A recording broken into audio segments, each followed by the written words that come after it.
Hi guys, and welcome back to my channel. My name is Vuvu and this is Vuvu Vena Reads. If you're new on here, please consider pressing the red subscribe button down below. If you're a returnee, a member of the fam bam, welcome back fam, and thank you for joining me once again. On today's video, as the title suggests, I am doing a recently read wrap up situation because I decided not to do the month by month situation since the last wrap up I did was in October. So I'm just gonna share everything that I read November, December, January, February, yeah, and then maybe next month we can get a March wrap up, even though all these numbers are very dismal. But if you are curious about my thoughts on what I read recently, please do stay tuned. So Vuvu_reads is an amazing book reviewer, also YouTuber. She reviews books on YouTube, and if I'm not mistaken, she also has a blog as well. So please, if for your connection with literature, get in touch with or follow at VUVUVENA_reads. She is based in South Africa, and I think it is also extremely important to follow literary content creators who are based outside of the West and in continental Africa, because they do a really good job of bridging the gap. We appreciate you, Vuvu, for bringing us Turning Pages and for bringing us your BookTube channel. You know, this is a chance for people to actually see some people that I really enjoy. Please consider pressing the red subscribe button down below, and if you're a returnee, welcome back fam. Vuvu, you're amazing. Thank you so much for your time. I suggest you do the same. Get yourself some water or brew yourself some tea. I'm having both. This is green tea. I'm just waiting for it to, you know, seep through and brew because a girl needs it. So let me just tell you how many books. Actually, I almost said I don't know how many books I read, but I just realized I can tell you. I really can. So I read since October 1, 2, 3, 4, 5, 6, 7, 8, 9, 10 books since October, which is really not a good look, but we are here to talk about them. Majority of these books were audio. I have been in a slump.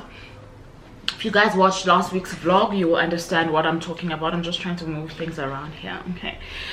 You'll understand what I'm talking about. I have been in a little bit of a slump, so audiobooks were the thing that were keeping me going for the majority of the time. I do have a few physical books, only 4 out of the 10, so 6 were audiobooks and 4 were physicals. So I will try and talk about an audiobook, then a physical, etc. You get my flow, or the other way around, okay? Okay, so the first book we're going to talk about is When in Rome by Sarah Adams. This one I have reviewed on my, I almost say Goodreads, on my TikTok. It was in partnership with Exclusive Books. I absolutely loved this one. In this one we explore Amelia Rose, yes, life as a pop star, trying to go into hiding in like a small town called Rome in South America. It's in the South, okay, where she then stumbles upon this handsome man who happens to be a baker, and from then on their love story ensues. What I loved most about this book is just the warmth and the hallmarky feel about it, right? It was not really focused on being spicy. It was not focused on the sexual element of romance books that we come to learn about, but it was really focused on character and like a slow burn relationship and what it is that could draw two people together. It was absolutely well done on that front. I loved this one so much, I gave it a 4 out of 5 stars. So that was the first physical book that I read. The next book that I listened to via audio, I'm left with one book. I'm still trying to get through my Bridgerton phase, right? So I listened to book 7. It's In His Kiss. Yes, whose story is it? Sorry, I just want to make sure that I know the story. Oh, okay, so it's in his kiss is story number 7 in the Bridgerton series, and it's Hyacinth's story. Hyacinth is the younger sister of the Bridgertons, and and I feel like she's got all the Bridgerton personalities in one, in how that one was written. And her love interest is not a well-to-do character by the name of Gareth, who has gone through a big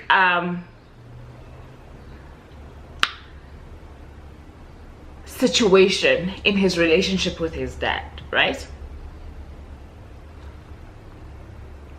So by the time these two meet, it's through, what's that lady with the in the series, in the TV series with the crutch, I forget her name, but that one, Lady Dunbrun, you know who I'm talking about, okay? So they meet through her in a sense, and there are already a lot of secrets around Gareth, and Hyacinth doesn't seem to want to just get married for the sake of getting married. So their romance builds in a very believable manner.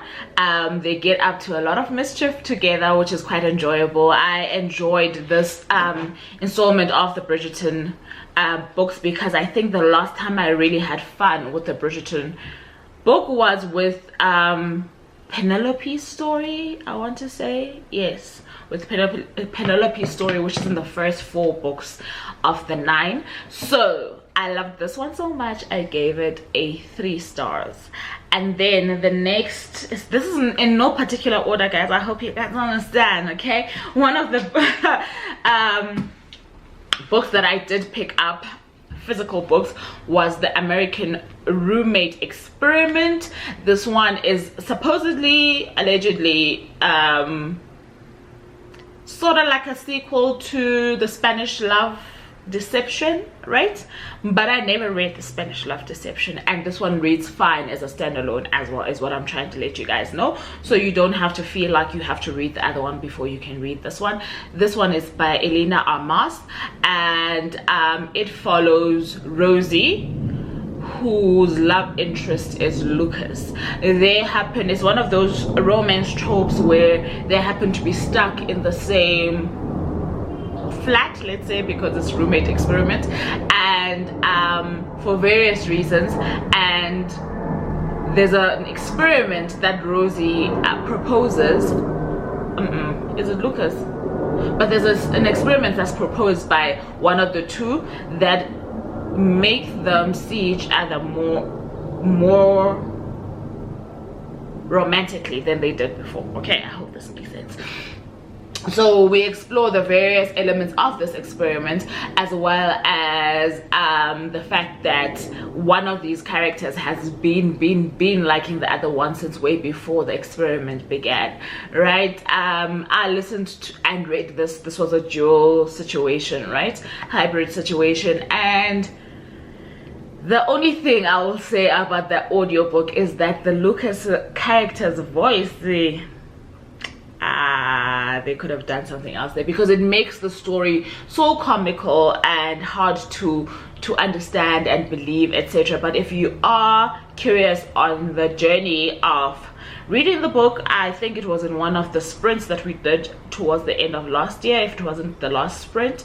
So do feel free to go back on our sprints and see what we thought, because we read this as a group. Okay, so I ended up giving this one a 2.8 stars.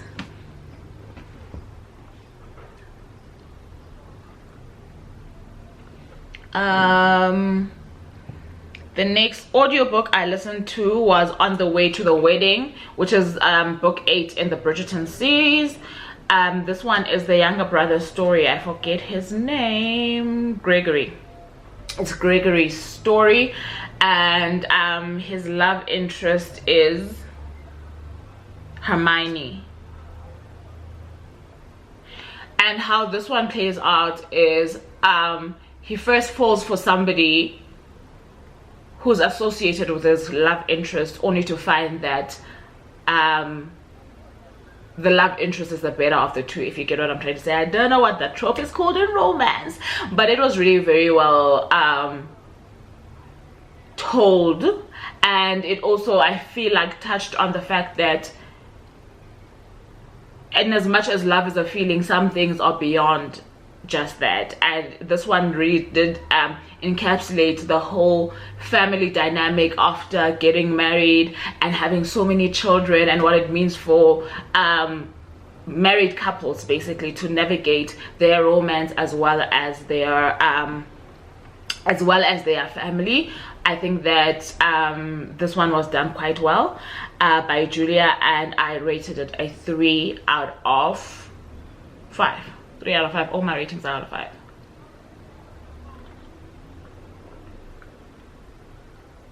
Three star. The next physical book that I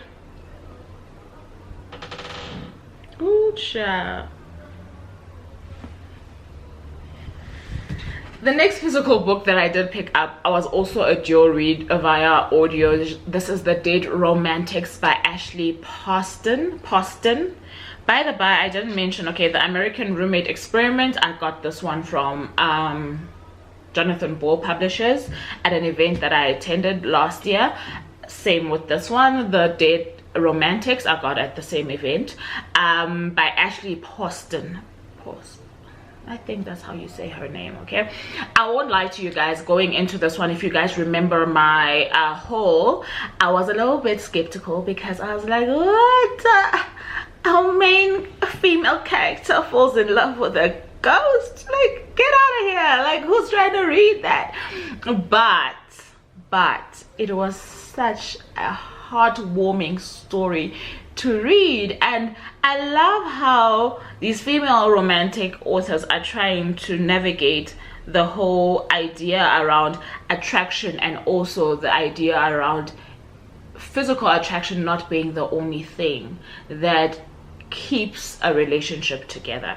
I think, yes, we do have moments where things are airy-fairy, or we read a romance that's more on the erotic side, and for that it is what it is.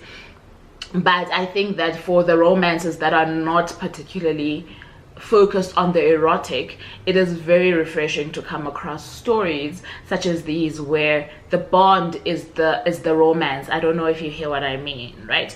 And the idea of this story was really something that I couldn't conceptualize in my head, but I think that Ashley did quite a good job in executing this. This was such a sweet read. I absolutely enjoyed it.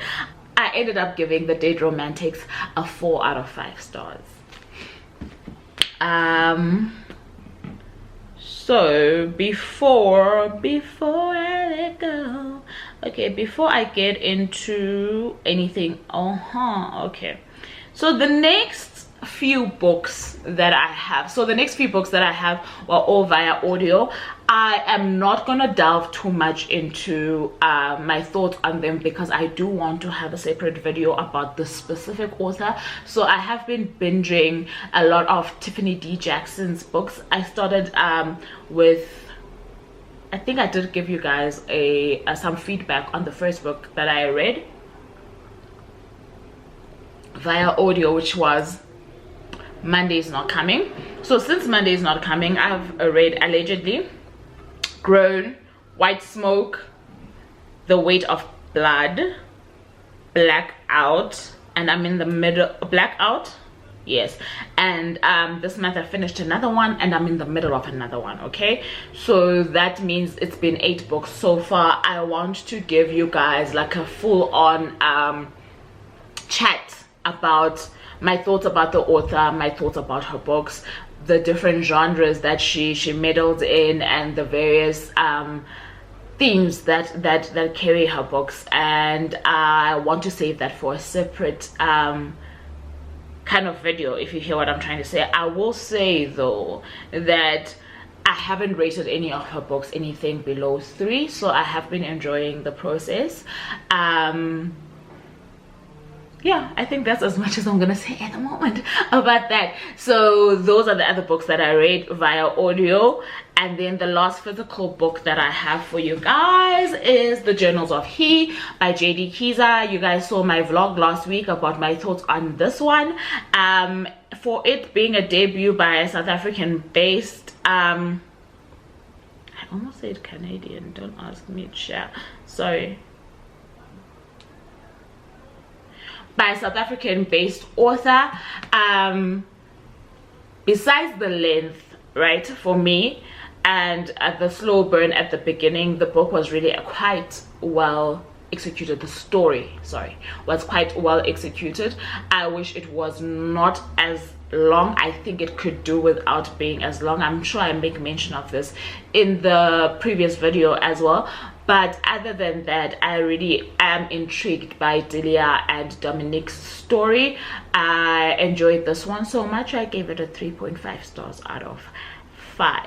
And that brings us to the end of this very succinct wrap up of my recent reads.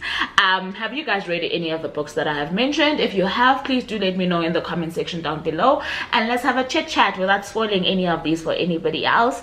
And yeah, let's talk about it. If you haven't read any of these and there is one that is piquing your interest, kindly let me know, and let me know if you'll get to it anytime soon. Otherwise, as always, I'm very grateful for you guys, and I appreciate you guys so much, and I appreciate you guys so much for choosing me constantly, and I love you very, very much. Until next time, bye now.